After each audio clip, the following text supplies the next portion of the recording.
కొన్నిసార్లు మనం మన పిల్లల మీద దేవుని ఆత్మ పనిచేస్తుంది, బలమైన అభిషేకం ఉందనే సంగతి మనం గుర్తించం.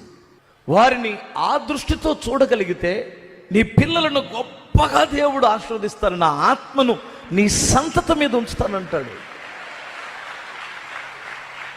ఏమిటి ఆయన ఆత్మ మన పిల్లల మీదకి వస్తే జరిగేది ఏమిటి? ఫస్ట్ బుద్ధిమంతులు అవుతారు. గుర్తుపెట్టుకో, ఆయన ఆత్మ నిలిస్తే బుద్ధిమంతులు అవుతారు. నీకెలా తెలుసు పాస్టర్ గారు? సమూయేలు మొదటి గ్రంథం 16వ అధ్యాయం 13వ వాక్యాన్ని ఒక మాట చూడు. నాట నుండి యెహోవా ఆత్మ దావీదు మీద బలముగా దిగివచ్చెను. ఓకే, బలముగా దిగివచ్చెను. దిగొచ్చిన తర్వాత ఏం జరిగిందో ఒకసారి 18వ అధ్యాయం 5వ వాక్యం.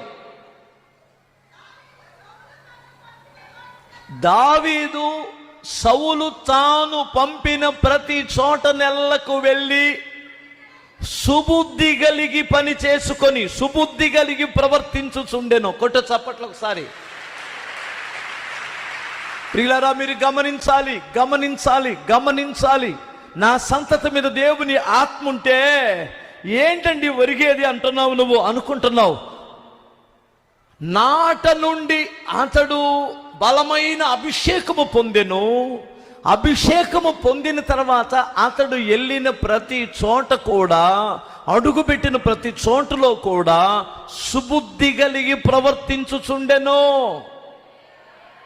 నీ పిల్లల విషయంలో నీ పిల్లల మీద ఆత్మ కుమ్మరింపబడినప్పుడు, నువ్వు హాస్టల్కి పంపించినప్పుడు, కాలేజీకి పంపించినప్పుడు, బయటికి పంపించినప్పుడు భయపడవద్దు. నీ బిడ్డలు సుబుద్ధి కలిగే ప్రవర్తిస్తున్నారు. హల్లెలూయా. నీ పిల్లల విషయంలో నువ్వు వారిని గమనించు, వారిని అబ్జర్వేషన్ చేసుకో. వారిని నిందించమాక, వారిని గాయాలు చేయమాక.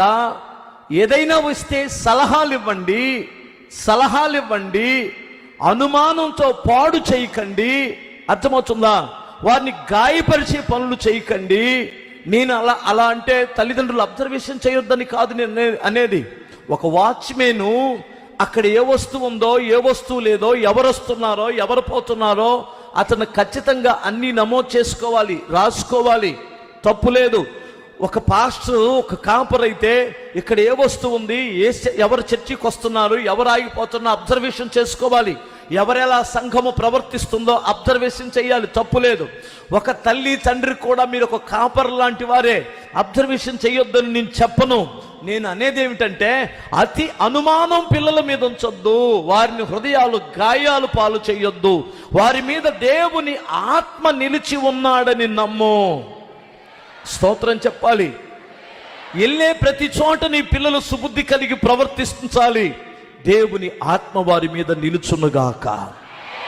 ఎంతమంది తల్లులు తండ్రులమైన మనం ప్రార్థన చేయాలి. ప్రభువా, నా బిడ్డల మీద మీ ఆత్మను కుమ్మరించండి, మీ ఆత్మను కుమ్మరించండి, మీ ఆత్మ చేత నడిపించమని ప్రార్థన చేయండి. 2, జ్ఞానం వస్తుంది ఆత్మ నిలిచి ఉండుట వలన.